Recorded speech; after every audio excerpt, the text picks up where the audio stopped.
So I've been running into a bit of trouble in Pathfinder Adventure Card Game's second adventure deck, the Skinsaw Murders adventure deck.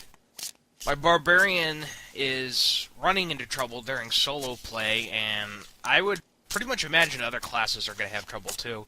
Now, the particular villain I'm having trouble with spawns during the Foul Misgivings scenario. Now, the card says when you encounter a haunt, you're supposed to put it in front of you. Then you roll 1d6 and add the number of haunts in front of all players. You combine the two values, and if the result is 5 or more, you summon and encounter the villain Aisha FOXGLOVE.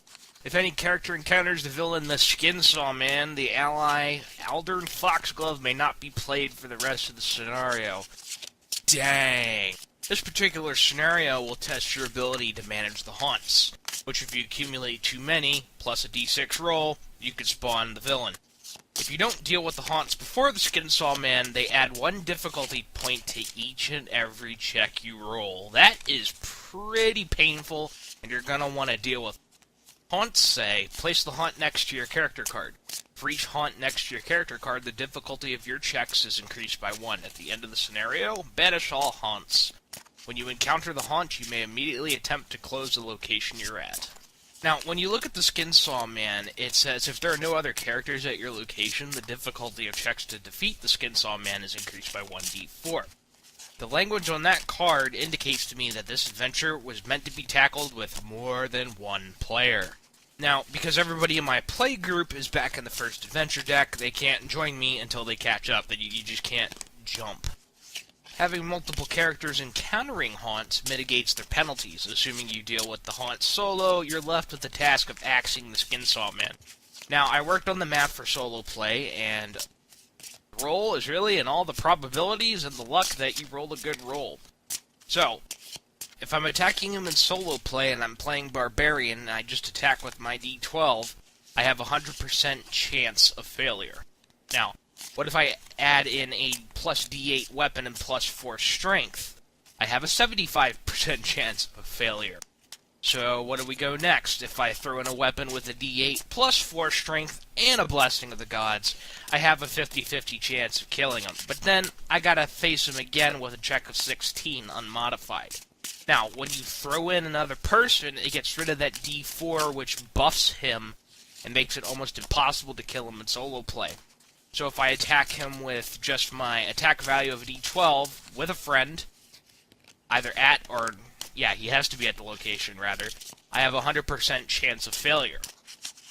If I'm with a friend, and the rest of these are with a friend, if I'm there with a weapon and a d8 and plus 4 strength, I have a 58% chance of beating him. That is way down from 75%. Now, throw in a weapon with a d8 plus 4 strength and my own Blessing of the Gods, it's a 39% chance of beating him. That's a very good chance of beating him. Now, if you wanted to, and it's really interesting how this really affects it, if I were to throw in a weapon with a d8 plus 4 strength, Blessing of the Gods, and if my friend plays a Blessing of the Gods on my check, I have a 29% chance of failure. That's excellent. That's really excellent. And that's one way of defeating him, and the other is, I forget the name of the ally, but there's an ally you can get that helps you banish all haunts. So, if you want to beat the Skinsaw Man solo, you need to get this ally. I think I know what the name is, but I don't want to mispronounce it and be wrong on this video.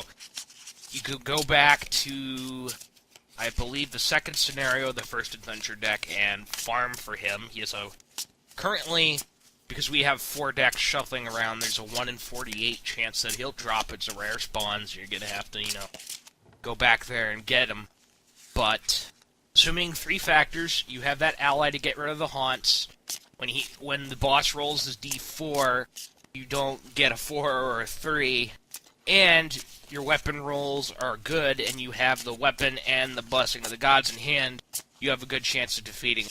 However, in solo play, my Barbarian doesn't have a very good intelligence factor, so it's going to be hard to close locations. What I would have to do is I'd have to face him multiple times as he escapes. You know what, screw it. I'm going back, helping my friends, and I'm bringing a frickin' wizard to deal with this.